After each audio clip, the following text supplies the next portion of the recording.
the piety and the taqwa of Allah subhanahu wa ta'ala, as the taqwa is the best of provisions. The verse that I recited is from chapter Bani Israel, chapter number 17, ayat number 20. An interesting ayat in the sense that how Allah subhanahu wa ta'ala tells us that the Rahmaniyat and the mercy of Allah subhanahu wa ta'ala extends to both the good and the bad. That in this life, when Allah subhanahu wa ta'ala gives, He does not do any sort of prejudice when it comes to giving to those who are doers of good and those who are not so much doers of good. This ayat says, كُلًّا نُمِدُّ هَؤُلَاءِ وَهَؤُلَاءِ. The word ha'ula is not, there by mistake. It's repeated for the purpose of mentioning whether this group or that group. Translation says, to these and to those. And these and those, if you refer to the previous ayat and the tafsir of Quran, you will understand, refers to the good doers and the bad. Is it to these and to those, to all we extend the bounty of your Lord. To all. The bounty of Allah subhanahu wa ta'ala extends to every single one. And the bounty of your Lord is not confined. It says, وَمَا كَانَ عَطَاءُ رَبِّكَ مَحْظُورًا. The word mahzur mentioning that it's not confined to just one particular group of people. And it does not extend out to another group of people. That may be your understanding. It seems that giving thanks to God's bounty has been practiced since the earliest times, from the ancient Greek Thesmophoria and the Roman Cyrilia to the more modern practice of thanksgiving. People have been offering ritual thanks to their various gods in one form or another. All the biblical prophets taught their people to be thankful to Allah, to their God, and His bounties and blessings. Then the Quran came and made a universal declaration in regards to the bestowal of Allah subhanahu wa ta'ala and the concept of thanking. Therefore, the bounties of God are meant for entire mankind and must not be restricted to a particular nation or a people. وَالْأَرْضَ وَضَعَهَا لِلْأَنَامِ فِيهَا فَاكِهَةٌ وَالنَّخْلُ ذَاتُ الْأَكْمَامِ وَالْحَبُّ ذُو الْعَصْفِ وَالرَّيْحَانُ فَبِأَيِّ آلَاءِ رَبِّكُمَا تُكَذِّبَانِ. And the earth, He laid it out for mankind. Not this group or that group or this group or that particular group. For mankind. In it are fruits and date palms with sheets, grain and husks and fragrant herbs. So which one of the ni'mat and the favors and the bounties of Allah will you then decline?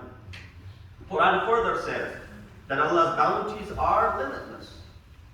وَإِن تَعُدُّوا نِعْمَةَ اللَّهِ لَا تُحْصُوهَا. If you were to go ahead and count all the bounties and the favors of Allah subhanahu wa ta'ala, you will not be able to enumerate them. You will not be able to put a number on all the bounties that He has given to you. Many kids are present over here. Before we get into those bounties which are, we need to prove some of these things. You say, well, the nature and the way things are taught. Of course, when you look around, you see all the bounties. As a grown man, you might be able to understand and pinpoint all of these things. Kids may be wondering, what are these bounties? So for them, instead of looking around for the bounties of Allah subhanahu wa ta'ala, look at yourself. Right? The ability that you're able to talk, ability to be able to hear, ability to be able to walk, ability to be able to conversate. All of these abilities that God has given you, that you're able to perform, these are also God-given bounties. And we sometimes overlook them. We don't realize that. If you don't see the fruits and the vegetables and the grounds and the other things that God has created, which I will mention only from the ayat of Quran, no ahadith today. All from the ayat of Quran, the bounties from the ayat of Quran. But within ourselves, And these are the physical abilities that we have to be able to talk, to be able to hear, to be able to see. Right? These are all the favors from Allah subhanahu wa ta'ala. Then you get into more intricate or more sophisticated, bounties of Allah subhanahu wa ta'ala. Have a functional, healthy heart, have a functional, healthy kidney, or two, for that matter. Have all these other organs that you can't see, and to be there are all what? Bounties from Allah subhanahu wa ta'ala. In fact, Shaykh Sa'di went to the extent. He said, Har nafasi ke furubi rawad mumid hayat. Vakti ke barmi ayat mufarrehe zaatas. He said, every breath that you take brings what? If you can ask all of the cell phones and everything else, all of these devices to be turned off for the duration of the program, with the loud narasabah. Allah.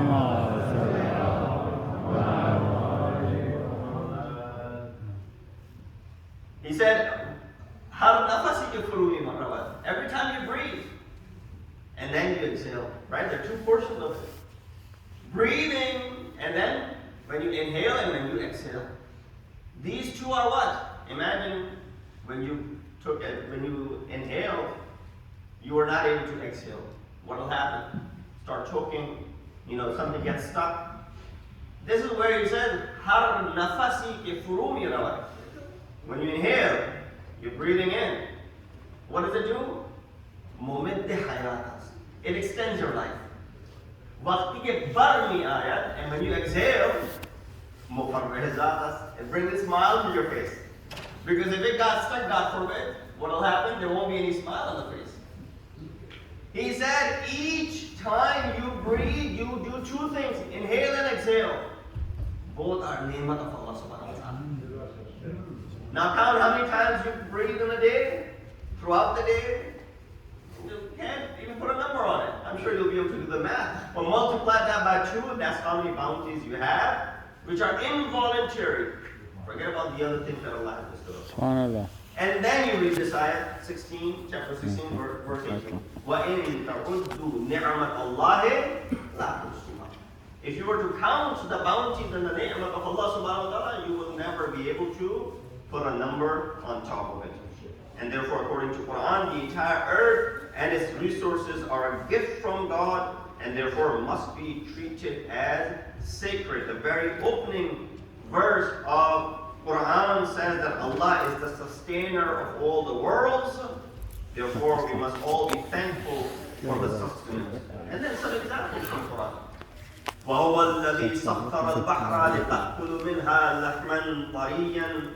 That it is He who disposed the sea for your benefit, that you may eat from it fresh meat, and obtain from it ornaments which you wear, and to see the ships sail on top of the sea, plowing through, that you may seek His bounty, and that may give thanks to Allah subhanahu wa ta'ala after having received all of His bounties.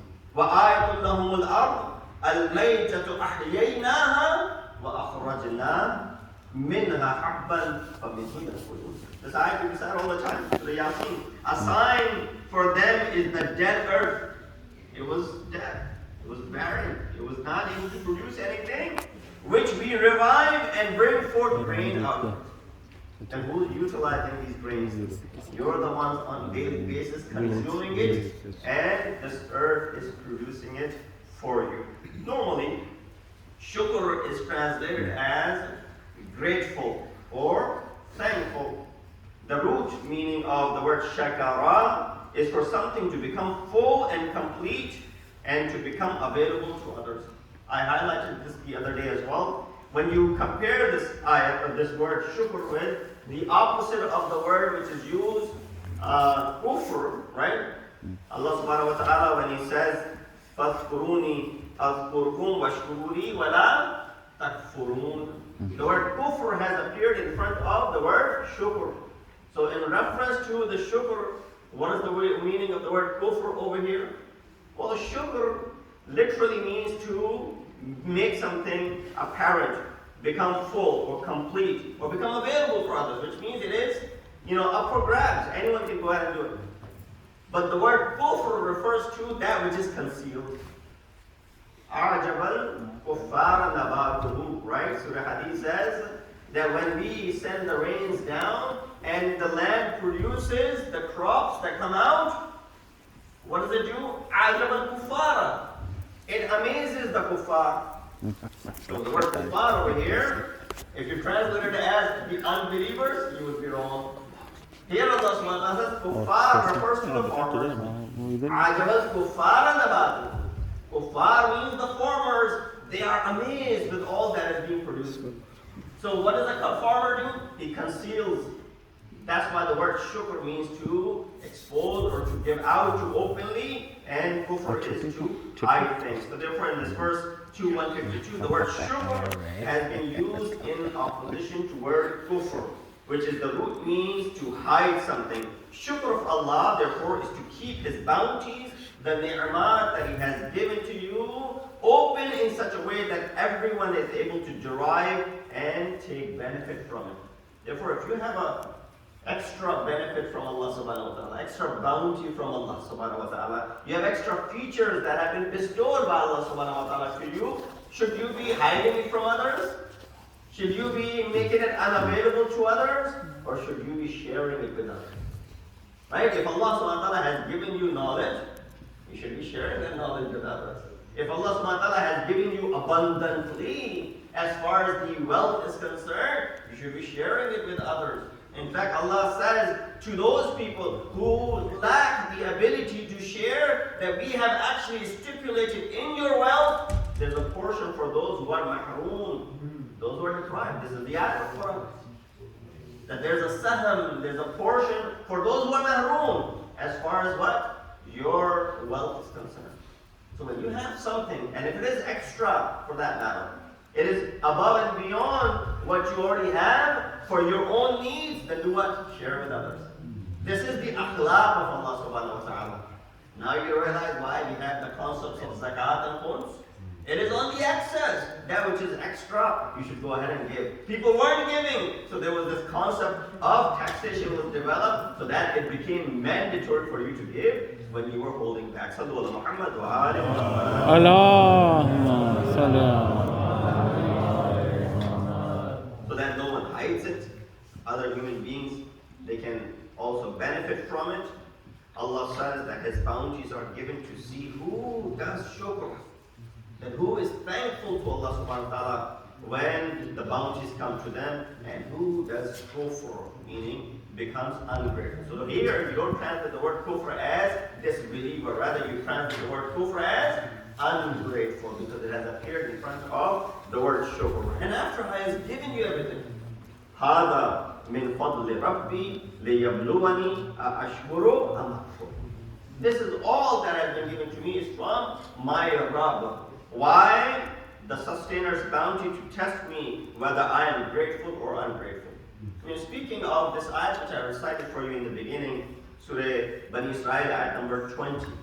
There's a story that is related to Hazrat Ibrahim, Khalilullah alayhi wasalam, that Hazrat Ibrahim, he was known for having his sufra and his ma'idah, his table full of food, and he would invite guests over. This man came, invited by Hazrat Ibrahim, literally dragged him, come and have some meal with me, and looking for people who are in need to bring them over to go ahead and provide food to them. And when this man came, and he was genuinely hungry as well, he ate till the extent that he was filled. And after having eaten, he got up and he left. Hazrat Ibrahim said to him, you don't have any concept of graciousness and gratitude? I offered you a meal, provided you for you. You were hungry. Nobody was offering you. I brought you in. I gave you. I'm not asking for anything. But at least have the etiquette. Even you and I are the same way. When we go somewhere, if someone gives us something, right away, naturally what we do is to thank you. The concept of thank is right away there. You don't even have to say it. And then if our children, we teach them as well. What do you say to them? If someone has done good to you, then the child will thank you. Right? You teach that to the kids as well. All the time you're asking them. This is part of their upbringing and training. So Hazrat Ibrahim asked. He said, I gave you the food and you did not thank me. That man left.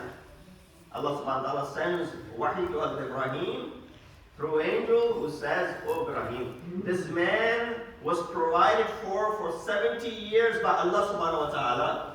Never once did he call upon Allah, "Oh Allah, I worship you, oh Allah, you're the greatest, oh Allah, you're Rahman, oh Allah, you're Rahim, oh Allah, I worship you." He has never worshipped us. He has never put his head down in front of as far as sajda, shukr, or any of that ibadah is concerned. In fact, he's unaware of God himself. We never punished him. We never asked him, "Why didn't you thank that Allah's been providing you for the past 70 years?" One day you invite someone to come for your sofra, and right away you're asking him to go ahead and thank you. This is the akhlaq of Allah subhanahu wa ta'ala that is being taught over here. So how do shukr and how to do shukr and what benefits accrue from it? Obviously, shukr of Allah subhanahu wa ta'ala cannot be done simply by reciting the words or counting it on the tasbih, shukr Allah, shukr Allah, shukr Allah, shukr Allah. Yeah, you can do that. You can recite the tasbih of shukr 100 times, 1,000 times, but you're keeping yourself busy with the dhikr of Allah subhanahu wa ta'ala. But that is not how the proper way of doing the thankfulness or being thankful and showing gratitude towards Allah. Rather, it requires human effort in the light of the above root meaning of the word shukr. Allah subhanahu wa ta'ala is to work hard, ceaselessly, and to keep the fruits of the labor open to others as well. And that is the best way of thanking Allah subhanahu wa ta'ala. Sallu ala Muhammad wa alihi. Allah salli ala Muhammad wa alihi. Quran also says that the act of doing good and not reciting the word shukr develops the self of person doing shukr.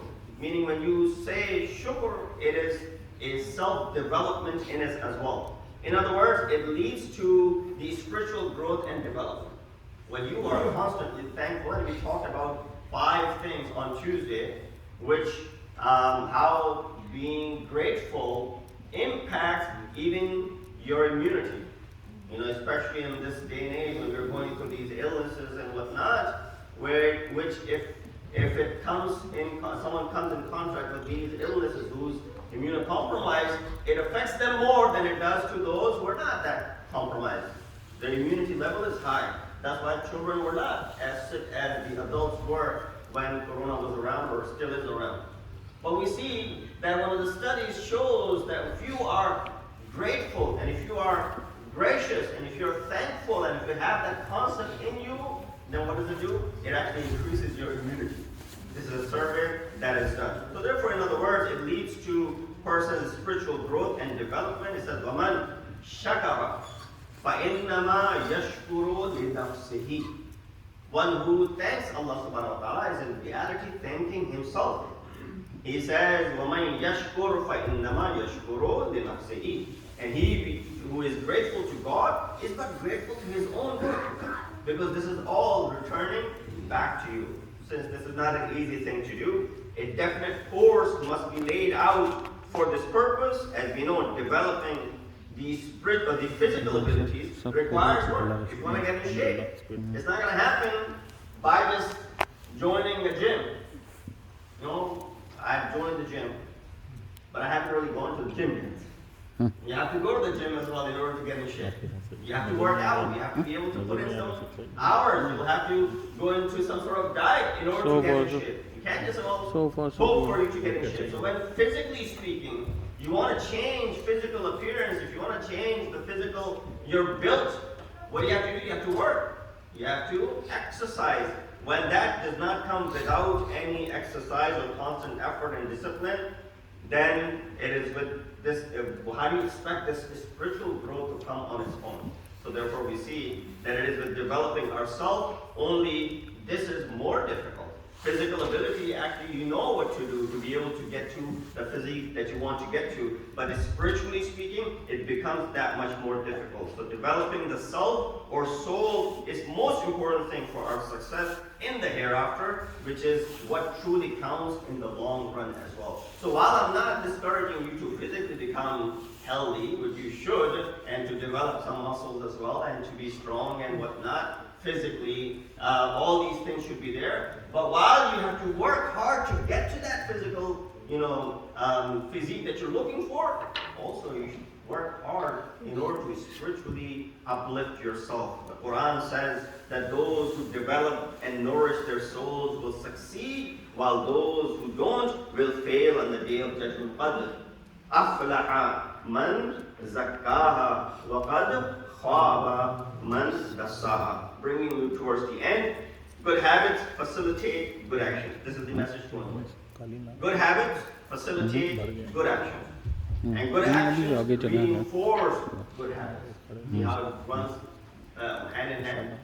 Let me repeat. Good habits facilitate good actions, and good actions reinforce good habits. In this way, what seems difficult at first becomes relatively easy to practice in daily life on a regular basis. The best thanksgiving that we can render unto Allah is to keep His bounties and the fruits of one's labor open to all without any discrimination whatsoever based on religion, race, or ethnicity, and all the other things that go in that category.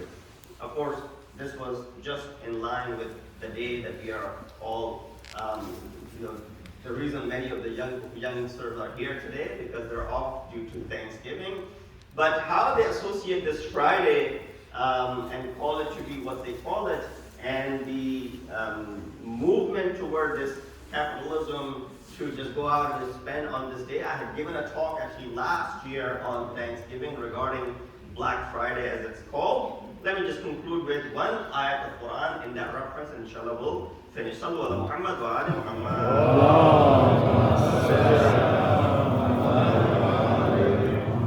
So the society is driven to do what? To go ahead and spend today. Buy.